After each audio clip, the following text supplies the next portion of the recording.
আসসালামু আলাইকুম ভিউয়ার্স, কেমন আছেন আপনারা সবাই? আশা করছি সবাই অনেক অনেক অনেক বেশি ভালো আছেন। আলহামদুলিল্লাহ আমিও অনেক ভালো আছি। আমার নতুন আরেকটি ভিডিওতে সবাইকে ওয়েলকাম করছি। আজকের ভিডিওতে আমি আপনাদের সাথে শেয়ার করব খুব সহজেই আপনারা কিভাবে রুক্ষ শুষ্ক চুলকে সিল্কি এবং সফট করতে পারবেন খুব সহজে ঘরোয়া পদ্ধতিতে। স্কিপ না করে ফুল ভিডিওটি দেখার অনুরোধ রইল। 1. জবা ফুলের পাপড়ি পানিতে ভিজিয়ে রাখুন। সেই পানিসহ পাপড়িগুলো বেটে পেস্ট তৈরি করে নিন। এই পেস্টটি চুলে লাগিয়ে রাখুন 1 ঘন্টা। 1 ঘন্টা পর ধুয়ে ফেলুন। আপনারা চাইলে জবা ফুলের সঙ্গে কিছু জবা ফুলের পাতাও দিতে পারেন। জবা ফুল এবং জবা পাতা এই দুটি উপকরণই আমাদের চুলের জন্য অনেক বেশি উপকারী। 2. সরষের তেল, লেবুর রস, টক দই একসঙ্গে মিশিয়ে একটি ঘন পেস্ট তৈরি করে নিন। এই হেয়ার প্যাকটি আপনি আপনার সম্পূর্ণ চুলে লাগিয়ে অপেক্ষা করুন 1 ঘন্টা থেকে 1.5 ঘন্টা পর্যন্ত। এরপর শ্যাম্পু এবং কন্ডিশনার দিয়ে চুল ওয়াশ করে ফেলুন। 3. চুল সিল্কি করার জন্য আরেকটি মোক্ষম অস্ত্র হচ্ছে ডিমের হেয়ার প্যাক।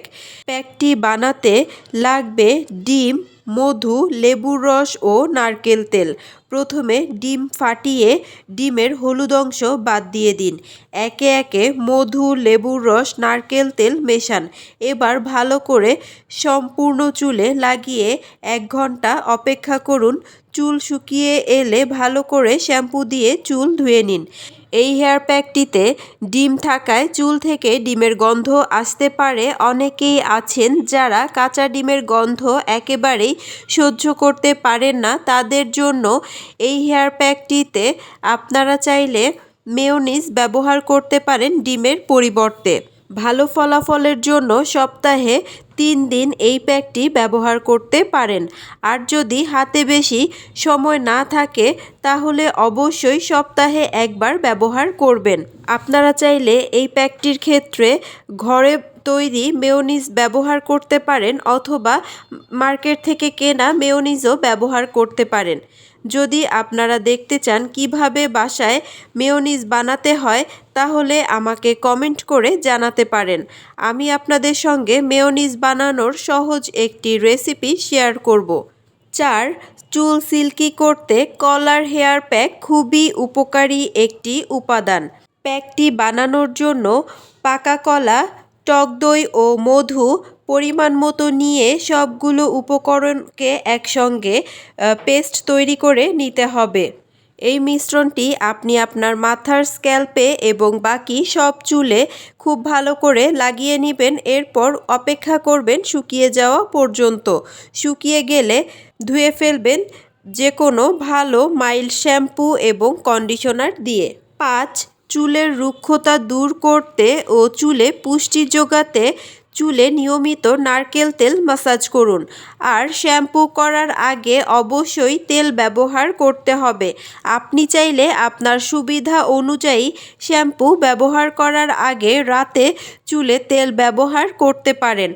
অথবা আপনার হাতে যদি পর্যাপ্ত সময় না থাকে তাহলে শ্যাম্পু ব্যবহার করার 1 ঘন্টা আগে তেল দিয়ে চুলকে ভালোভাবে ম্যাসাজ করবেন। তারপর এভাবেই রেখে দিবেন শ্যাম্পু করার আগ পর্যন্ত। আর চুলে ম্যাসাজ করার ক্ষেত্রে তেমন নির্দিষ্ট কোনো সময় নেই। আপনি আপনার ইচ্ছা মতো ম্যাসাজ করতে পারেন।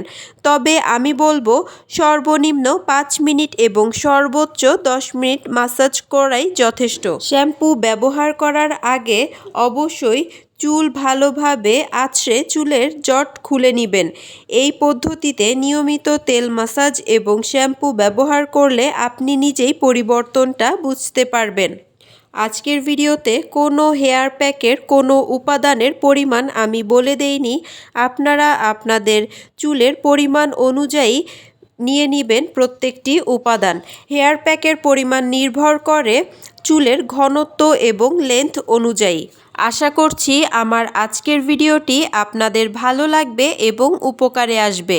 এই ধরনের আরও নতুন নতুন বিউটি টিপস এবং রেমেডি পেতে ফেসবুক পেজ লাইক, ফলো এবং ইউটিউব চ্যানেল সাবস্ক্রাইব করে পাশে থাকবেন।